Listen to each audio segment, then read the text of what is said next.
Chapter 1. The Boy Who Lived.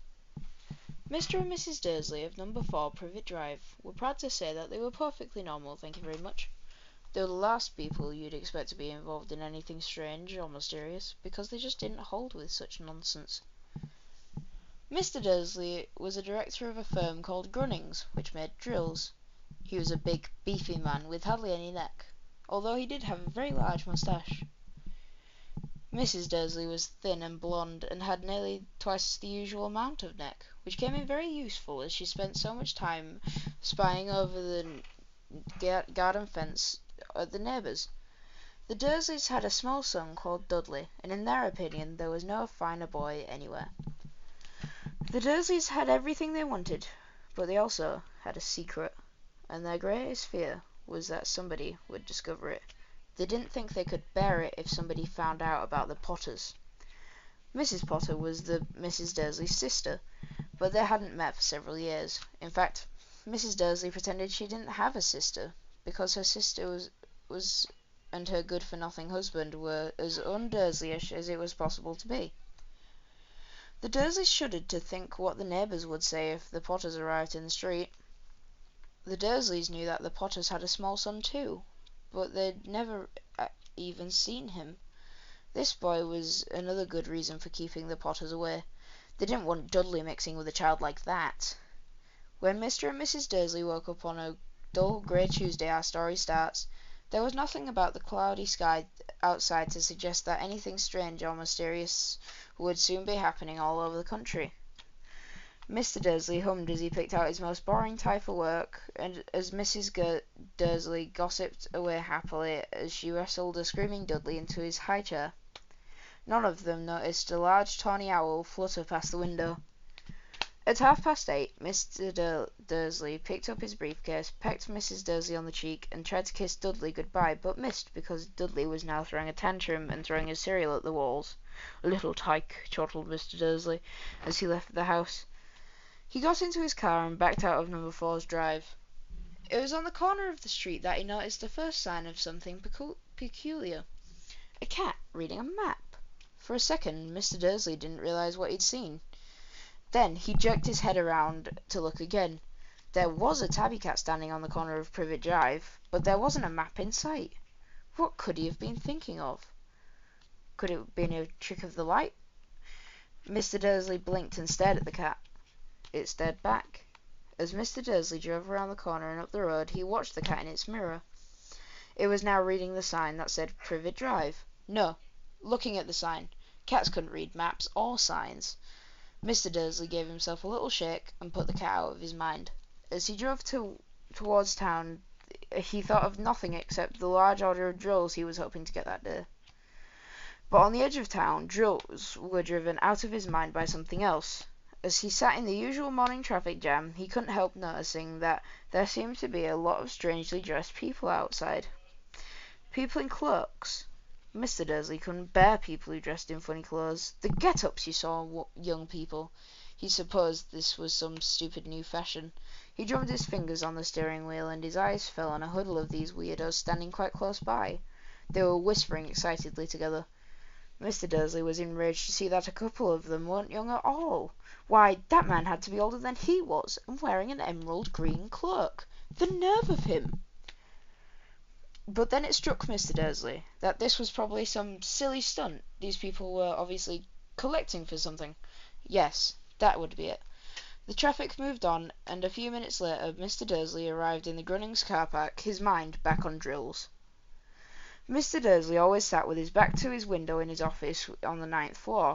If he hadn't, he might have found it harder to concentrate on drills that morning. He didn't see the owls swooping past in broad daylight, though people down in the street did. They pointed and gazed open-mouthed as owl after owl sped overhead. Most of them had never even seen an owl, even at night time. Mr. Dursley, however, had a perfectly normal, owl-free morning. He yelled at 5 different people, he made several important phone calls, and shouted a bit more. He was in a very good mood until lunchtime, when he thought he'd stretch his legs and walk across the road to buy himself a bun from the baker's opposite. He'd forgotten all about the people in cloaks until he passed a group of them next to the baker's. He eyed them angrily and passed.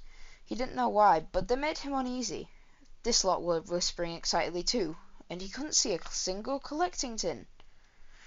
It was on his way back past them, clutching a large doughnut in a bag, that he caught a few words of what they were saying. "The Potters! Yes, that's right. That's what I heard. Yes, their son, Harry." Mr. Dursley stopped dead. Fear flooded him. He looked back at the whisperers as if he wanted to say something to them, but thought better of it. He dashed back across the road, hurried up to his office, snapped at his secretary not to disturb him, seized his telephone, and had almost finished dialing his home number when he changed his mind. He put the receiver back down and stroked his moustache, thinking. No, he was being stupid. Potter wasn't such an unusual name. He was sure that there were lots of people called Potter who had a son called Harry. Come to think of it, he wasn't even sure his nephew was called Harry. He'd never even seen the boy. It might have been Harvey or Harold.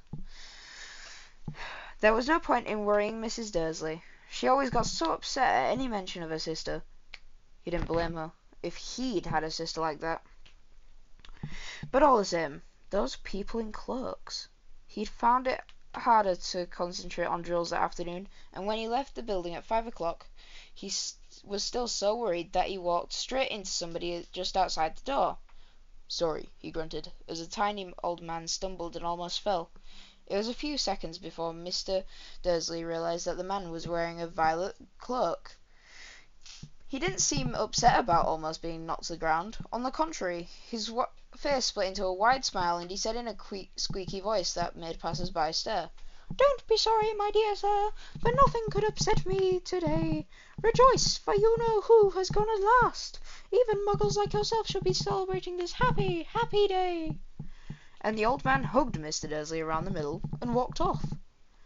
Mr. Dursley stood rooted to the spot. He had been hugged by a complete stranger. He also thought he'd been called a muggle, whatever that was. He was rattled. He hurried back to his car and set off home, hoping he was imagining things, which he had never hoped before because he didn't approve of imagination. As he pulled into the driveway of number 4, the first thing he saw, and it didn't improve his mood, was the tabby cat he'd spotted that morning. It was now sitting on his garden wall. He was sure it was the same one. It had the same markings around its eyes. The cat didn't move. It just gave him a stern look. Was this normal cat behaviour, Mr. Dursley said. Trying to pull himself together, he let himself into the house. He was still determined not to mention anything to his wife. Mrs. Dursley had had a nice, normal day. She told him over dinner all about Mrs. Next Door's problems with her daughter, and how Dudley had learnt a new word. Shan't. Mr. Dursley tried to act normally. When Dudley had been put to bed, he went into the living room in time to catch the last report on the evening news. And finally, birdwatchers everywhere have reported that the nation's owls have been behaving very unusually today. Although owls usually normally hunt at night and are hardly ever seen in daylight, there have been hundreds of sightings of these birds flying in every direction since sunrise. Experts are unable to explain why the owls have suddenly changed their sleeping patterns. The newsreader allowed himself a grin. Most mysterious. And now, over to Jim McGuffin with the weather. Going to be any more showers of ours tonight, Jim? "Well, Ted," said the weatherman, "I don't know about that, but it's not only the owls that have been acting oddly today. Viewers as far apart as Kent, Yorkshire and Dundee have been phoning in to tell me that, instead of the rain I promised yesterday, they've had a downpour of shooting stars. Perhaps people have been celebrating bonfire night early. It's not until next week, folks, but I can promise a wet night tonight." Mr. Dursley sat frozen in his armchair. Shooting stars all over Britain? Owls flying in daylight? Mysterious people in cloaks all over the place? And a whisper of the Potters. Mrs. Dursley came into the living room carrying 2 cups of tea. It was no good. He'd have to say something to her. He cleared his throat nervously. Petunia, dear, you haven't heard from your sister lately, have you?" As he expected, Mrs. Dursley looked shocked and angry. After all, they normally pretended she didn't have a sister. "No," she said sharply. "Why?" "Funny stuff on the news," Mr. Dursley mumbled. "Owls, shooting stars. There are a lot of funny-looking people in town today." "So?" snapped Mrs. Dursley. "Well, I just thought maybe it was something to do with, you know, her lot. Mrs. Dursley sipped her tea through pursed lips. Mr. Dursley wondered whether he dared to tell her he'd heard the name Potter. He decided he didn't dare. Instead, he said, as casually as he could, "Their son, he'd be about Dudley's age now, wouldn't he?" "I suppose so," said Mrs. Dursley stiffly. "What was his name again? Howard, wasn't it?" "Harry. Nasty, common name, if you ask me." "Oh, yes," said Mr. Dursley, his heart sinking horribly. "Yes, I quite agree." He didn't say another word on the subject as they went upstairs to bed. While Mrs. Dursley was in the bathroom, Mr. Dursley crept to the bedroom window and peered down into the front garden. The cat was still there. It was staring down Privet Drive as though it was waiting for something. Was he imagining things? Could all of this have anything to do with the Potters? If it did, if it got out that they were related to a pair of... well, he didn't think he could bear it.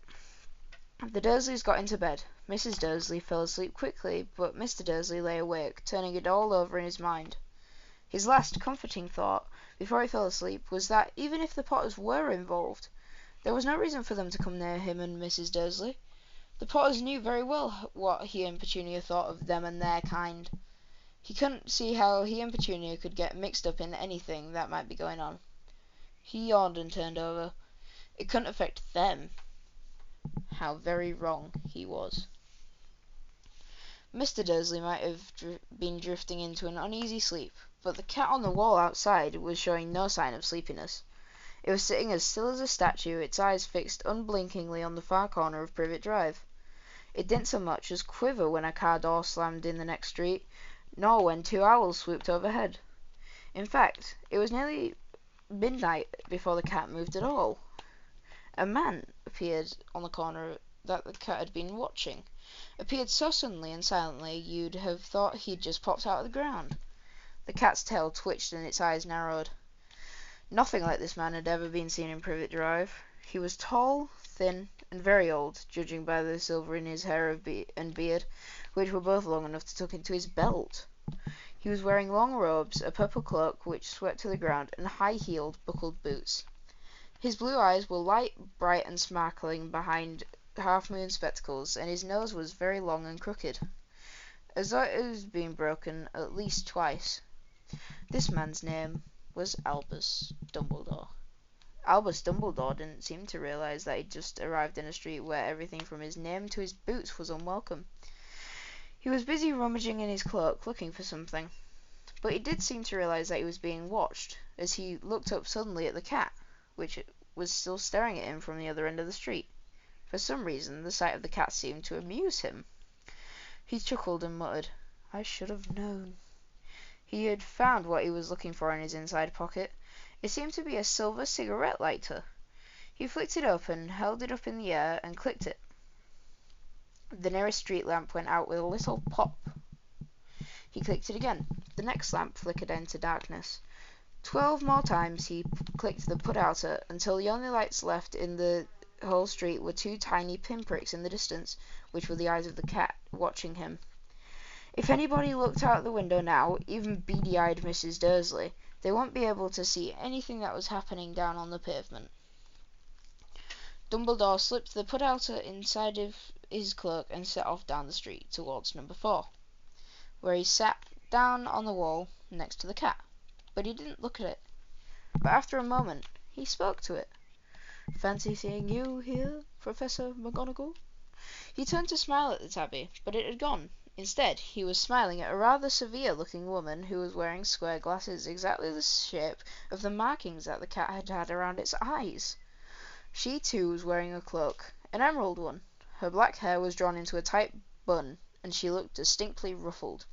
"How did you know it was me?" she asked. "My dear Professor, I've never seen a cat sit so stiffly." "You'd be stiff if you were sit on a brick wall all day," said Professor McGonagall. "All day, when you could have been celebrating? I must have passed a dozen feasts and parties on my way here." Professor McGonagall sniffed angrily. "Oh, yes, people are celebrating all right," she said impatiently. "You'd think they'd be a bit more careful, but no. Even the Muggles have noticed something's going on. It was on their news." She jerked her head back at the Dursleys' dark living room window. "I heard it. Flocks of owls, shooting stars. Well, they're not completely stupid. They were bound to notice something. Shooting stars down in Kent? I'll bet that was Dedalus Diggle. He's never had much sense." "You can't blame them," said Dumbledore gently. "We've had little to celebrate about for 11 years." "I know that," said Professor McGonagall irritably, "but that's no reason to lose our heads. People are being downright careless, out in the street in broad daylight, not even dressed in Muggle clothes, swapping rumours." She threw a sharp sideways glance at Dumbledore here, as though hoping he was going to tell her something, but he didn't. So she went on. "A fine thing it would be if, on the very day you knew who seemed to have disappeared, the Muggles found out about us all. I suppose he really has gone, Dumbledore?" "It certainly seems so," said Dumbledore. "We have much to be thankful for." "Would you care for a sherbet lemon?" "A what?" "A sherbet lemon. They're a kind of Muggle sweet I'm rather fond of." "No, thank you," said Professor McGonagall coldly, as though she didn't think it was the moment for sherbet lemons. "As I say, even if you know who has gone—" "My dear Professor, surely a sensible person like yourself can call him by his name. All this you-know-who business. For 11 years I've been trying to persuade people to call him by his proper name. Voldemort." Professor McGonagall flinched, but Dumbledore, who was unsticking 2 sherbet lemons, seemed not to notice. "It all gets so confusing if we keep saying you-know-who. I have never seen any reason to be frightened of saying Voldemort's name." "I know you haven't," said Professor McGonagall, sounding half exasperated, half admiring. "But you're different. Everyone knows you're the only one you know. Oh, all right. Voldemort was really frightened of." "You flatter me," said Dumbledore calmly. "Voldemort had powers I will never have. Only because you're too, well, noble to use them. His look is dark. I haven't blushed so much since Madame Pomfrey told me she liked my new earmuffs." Professor McGonagall shot a sharp look at Dumbledore and said, "The owls are nothing to the rumours that have been flying around. You know what everybody's saying? About why he's disappeared? About what's finally stopped him?" It seemed that Professor McGonagall had reached the point she was most anxious to discuss, the real reason she'd been waiting on a cold hard wall all day, for neither as a cat nor a woman had she fixed Dumbledore with such a piercing stare as she did now. It was plain that whatever everyone was saying, she was not going to believe it until Dumbledore told her it was true. Dumbledore, however, was choosing another sherbet lemon, and did not answer. "What they're saying," she pressed on, "is that the night Voldemort turned up in Godric's Hollow, he went to find the Potters. The rumour is that Lily and James Potter are are that they're dead, Albus." Dumbledore bowed his head. Professor McGonagall gasped. "Lily and James! I can't believe it. I didn't want to believe it. Oh, Albus!" Dumbledore reached out and patted her on the shoulder. I know," he said heavily. Professor McGonagall's voice trembled as she went on. That's not all. They're saying he tried to kill the Potter's son, Harry, but he couldn't. He couldn't kill that little boy. No one knows why or how, but they're saying that when he couldn't kill Harry Potter, Voldemort's powers somehow broke, and that's why he's gone." Dumbledore nodded glumly. It's true?" faltered Professor McGonagall. "After all he's done, all the people he's killed, he couldn't kill a little boy? It's just astounding. Of all the things to stop him, how in the name of heaven did Harry survive?" "We can only guess," said Dumbledore. "We may never know." Professor McGonagall pulled a lace handkerchief and dabbed her eyes beneath her spectacles. Dumbledore gave a great sniff as he took a golden watch from his pocket and examined it. It was a very odd watch. It had 12 hands and no numbers. Instead, little planets were moving around the edge. It must have made perfect sense to Dumbledore, though, because he put it back in his pocket and said, "Hagrid's late. I suppose it was he who told you I'd be here, by the way?" Yes, said Professor McGonagall, and I don't see why you're telling me why you're here, of all places. I've come to bring Harry to his aunt and uncle. They're the only family he has left now. You don't mean, you can't mean the people who live here, cried Professor McGonagall, jumping to her feet and pointing at number 4. Dumbledore, you can't. I've been watching them all day. You couldn't find two people who are less like us. And they've got this son. I saw him kicking his mother all the way up the street, screaming for sweets. Harry Potter, come and live here. It's the best place for him, said Dumbledore firmly, and his aunt and uncle will be able to explain everything to him when he's older. I've written them a letter. A letter, repeated Professor McGonagall faintly, sitting back down on the wall. Really, Dumbledore, you think you can explain all this in a letter? These people will never understand him. He'll be famous, a legend. I wouldn't be surprised if today was known as Harry Potter Day in the future. There will be books written about Harry. Every child in our world will know his name. Exactly, said Dumbledore, looking very seriously over the top of his half-moon spectacles. It would be very much enough to turn any boy's head. Famous before he can walk and talk. Famous for something he can't even remember. Can't you see how much better off he'll be growing up away from all that until he's ready to take it?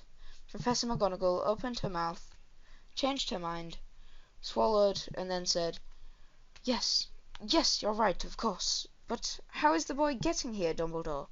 Shouted his cloak suddenly as though he might be hiding Harry underneath it. Hagrid's bringing him. You think it wise to trust Hagrid with something as important as this? Professor McGonagall, I would trust Hagrid with my life, said Dumbledore. I'm not saying his heart isn't in the right place, said Professor McGonagall grudgingly, but you can't pretend he's not careless. He does tend to... What was that? A low rumbling noise had broken the silence around them. It grew steadily louder as they looked up and down the street for some sign of a headlight. It swelled to a roar as both of them looked up to the sky as a huge motorbike fell out of the air and landed on the road in front of them. If the motorbike was huge, it was nothing compared to the man sitting astride it. He was almost twice as tall as a normal man and at least 5 times as wide. He simply looked too big to be allowed, and so wild. Long tangles of bushy black hair and beard hid most of his face. He had hands the size of dustbin lids, and his feet, in their leather boots, were like baby dolphins. In his vast muscular arms he was holding a bundle of blankets. Hagrid, said Dumbledore, sounding relieved. At last! And where did you get the motorbike? Borrowed it, Professor Dumbledore, sir, said the giant, climbing carefully off the motorbike as he spoke. Young Sirius Black lent it to me. I've got him, sir. No problems, were there? No, sir. House was almost destroyed when I got there. Got him all right, just before all the muggles started swarming around. He fell asleep as we were flying over Bristol. Dumbledore and McGonagall bent forward over the bundle of blankets. Inside, just visible, was a baby boy, fast asleep.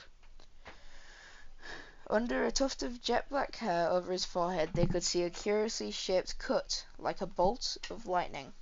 Is that where... whispered Professor McGonagall. Yes, said Dumbledore. He'll have that scar forever. Couldn't you do something about it, Dumbledore? Even if I could, I wouldn't. Scars can sometimes come in useful. I have one myself above my left knee, which is a perfect map of the London Underground. Well, give him here, Hagrid. We'd better get this over with. Dumbledore took Harry in his arms and turned towards the Dursleys' house. Could I say goodbye to him, sir? Asked Hagrid. He bent his great shaggy head over Harry and gave him what must have been a very scratchy, whiskery kiss. Then suddenly Hagrid let out a howl like a wounded dog. Shh! Hissed Professor McGonagall. You'll wake the muggles! Sorry, sobbed Hagrid, taking out a large spotted handkerchief and burying his face in it. But can't stand it. Lily and James dead, and poor little Harry off to live with muggles. Yes, it's all very sad, but get a grip on yourself, Hagrid, or we'll be found. Professor McGonagall whispered, patting Hagrid gingerly on the arm as Dumbledore stepped over the low garden wall and walked towards the front door. He laid gently Harry down on the doorstep, took a letter out of his cloak, tucked it inside Harry's blankets, and then came back to the other two. For a full minute the three of them stood and looked at the little bundle. Hagrid's shoulders shook, Professor McGonagall blinked furiously, and the twinkling light that usually shone from Dumbledore's eyes seemed to have gone out. "Well," said Dumbledore finally, "that's that. We've no business staying here. We may as well go join the celebrations." "Yeah," said Hagrid in a very muffled voice. "I'd best get this bike away. Good night, Professor McGonagall. Professor Dumbledore, sir." Wiping his streaming eyes on his jacket sleeve, Hagrid swung himself onto the motorbike and kicked the engine into life. With a roar it rose into the air and off into the night. "I shall see you soon, I expect, Professor McGonagall," said Dumbledore, nodding to her. Professor McGonagall blew her nose in reply. Dumbledore turned and walked back down the street. On the corner he stopped, took out the silver put-outer. He clicked it once, and 12 balls of light sped back to their street lamps so that Privet Drive glowed suddenly orange, and he could make out a tabby cat slinking around the corner at the other end of the street. He could see the bundle of blankets on the step of number 4. "Good luck, Harry," he murmured. He had turned on his heel, and with a swish of his cloak he was gone. A breeze ruffled the neat hedges of Privet Drive, which lay silent and untidy under the inky sky. The very last place you would expect astonishing things to happen. Harry Potter rolled over inside his blankets without waking up. One small hand closed on the letter beside him, and he slept on, not knowing that he was special, not knowing that he was famous, not knowing he would be woken up in a few hours' time by Mrs. Dursley's scream as she opened the front door to bring out the milk bottles, nor that he would spend the next few weeks being prodded and pinched by his cousin Dudley. He couldn't know that at this very moment people meeting up in secret all over the country were holding up their glasses and saying in hushed voices, "To Harry Potter, the boy who lived."